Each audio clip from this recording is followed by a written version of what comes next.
դուք կարծում եք Լևոն Տեր-Պետրոսյան այդպես ձրի ծառայություններ է մատուցում,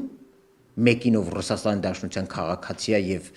եկել է եւ խառնվում է Հայաստանի ներքին գործերին։ Դուք կարծում եք այն Լևոն Տեր-Պետրոսյանը, որը սփյուռքահայերին, այդ թվում Կարեն Կարապետյանն ասում էր, մենք ձեզանից չենք պահանջում ցեղասպանության ճանաչում, դուք էլ մի խառնվեք Հայաստանի արտաքին քաղաքականության գործերին։ Հիմա հանկարծ օրինակելի եւ օրինական համարեց Սամվել Կարապետյանի միջամտությունը Հայաստանի գործերին, Ռուսաստանի քաղաքացի Սամվել Կարապետյանի գործողությունները, հասկանում եք,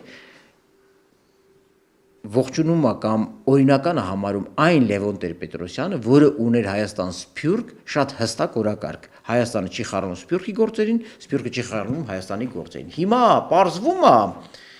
այդպիսի աշխարհաճանաչողություն ունեցող Լևոն Տեր-Պետրոսյանը հանկարծ անմեղ բան է համարում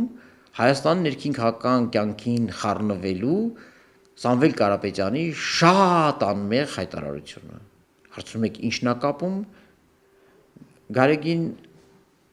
B-ի անվան տակ հանդես եկող Կտրիշ Ներսիսյանին եւ Լևոն Տեր-Պետրոսյանին շատ բան է կապում։